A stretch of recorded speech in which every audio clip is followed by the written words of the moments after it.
MAGA backlash over Kendrick Lamar's Super Bowl halftime performance. The Super Bowl halftime show is traditionally one of the most talked about events in American entertainment, and this year was no exception. Kendrick Lamar, fresh off his Grammy wins, delivered a high-energy performance that had many fans cheering, but also sparked outrage among conservative circles, particularly those within the MAGA movement. On Sunday night, Lamar took the stage at the Caesars Superdome in New Orleans, marking his return to the Super Bowl with a powerful medley of hits, including Humble and All the Stars. His performance featured a surprise appearance by singer SZA and culminated in a dramatic live rendition of Not Like Us, his much-discussed diss track aimed at fellow rapper Drake. To make the moment even more iconic, tennis legend Serena Williams, who was once rumored to have been romantically linked to Drake, joined Lamar on stage, adding another layer of intrigue to the show. Right-wing outrage and criticism. Even before the performance ended, conservative commentators, politicians, and MAGA supporters took to social media to express their discontent. Critics, many of whom have consistently opposed hip-hop's growing influence on mainstream American entertainment, slammed Lamar's show as unintelligible, overly political, and even anti-American. Leading the charge was conservative pundit Matt Walsh, who bluntly called it the worst halftime show he had ever seen. "Nobody can even understand what he's saying," he added.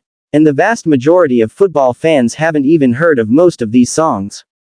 Disgraced former Congressman Matt Gaetz took his critique a step further, implying that Lamar's performance was a deliberate attempt by the establishment to counter former President Donald Trump's increasing popularity among black voters.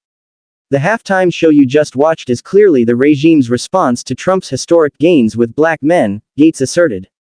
Former Representative George Santos, who has made headlines for his various scandals, was more direct in his disdain, calling the show absolute trash. Even Donald Trump himself seemed unimpressed. CNN's Brian Stelter reported that the former president left his private box at the Caesars Superdome about 2 minutes before the performance ended, signaling his apparent lack of interest. Other conservative figures echoed similar sentiments. Ben Shapiro, a frequent critic of rap music, offered a backhanded compliment, calling Lamar's voice beautiful, but lamenting, "The only problem is, I can't understand a word you're saying." Meanwhile, Michael Knowles, another right-wing commentator, conceded that the show seemed patriotic, even if he found the lyrics incomprehensible. Lauren Boebert, the far-right Colorado congresswoman, appeared similarly perplexed, posting on social media, "Am I the only one needing subtitles for this?" Some right-wing critics took their disapproval to extreme levels. Pundits Eric Doherty and Benny Johnson labeled the performance black nationalist, with Johnson going so far as to call Lamar a mumbling pagan satanic cultist. In response to Lamar's show, conservatives floated their own